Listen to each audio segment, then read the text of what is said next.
our temperature controller controlling this Bulimo valve, which is another kind of popular valve. So we'll go into the details of it. So come on in. And so right now we have this set for the temperature we wanted to maintain is 76 degrees. So it's below the set point, and you can see that you can just see daylight through the hole. You can see the valve is open, and you can see that by the position of the lever. So what we're going to do is raise the temperature here on the thermocouple. I'm just going to warm it up, and you'll see the lever will respond by closing. So right now we're at 74. It's going to take a while to increase, and the movement of the lever is pretty slow, but already you can see it starting to go. So it's in proportion to the output, and it's a 4 to 20 milliamp output that we're setting on it on here.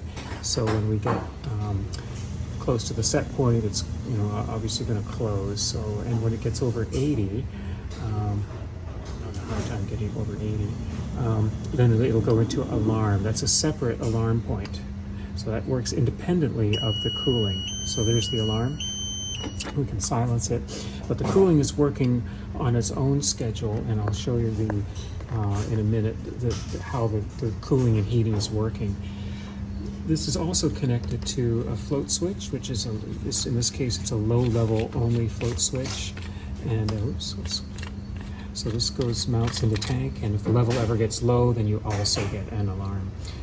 Okay, so now we're below the alarm point. We're at now 80 is where I set the alarm, and we're below that, so it's back into the green zone. But if the level in the tank drops too low, then it's also going to produce an alarm. Oops, like that.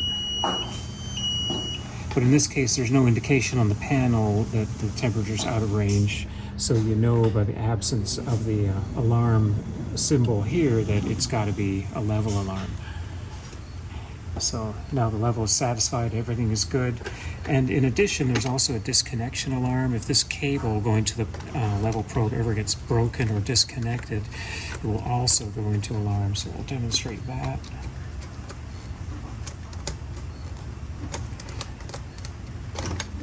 There's cable's disconnected now, and there's the alarm.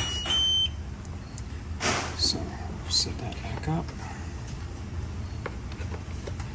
All right, and the last thing I want to go over is the setting of the valve, the turn on, turn off points for the valve. So that's going to be in the menu. All right, so now we're just going to step through all of the parameters until we get to, let's see, this one here, INL.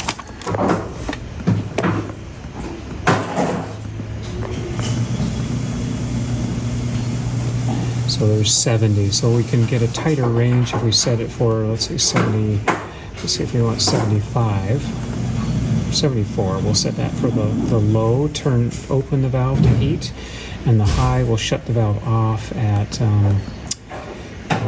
76, just so we can get a big response. 76. All right, so now we'll see what happens when we adjust the temperature.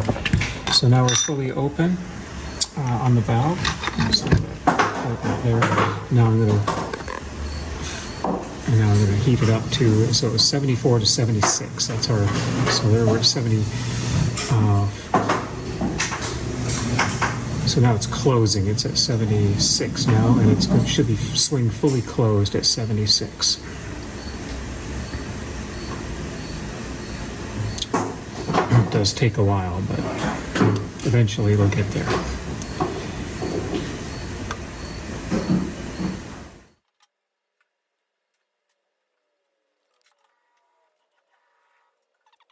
And control the valve behavior with the INL and INH parameters. So this output here, this is a relay output that's calling for PID heating, but that's not doing anything. It's just not, there it is again, it's calling for PID, wants it to heat, but 4 to 20 milliamp is what we're using, not the PID relay. So that's pretty much how you operate the TC1 with 4 to 20 milliamp valve control.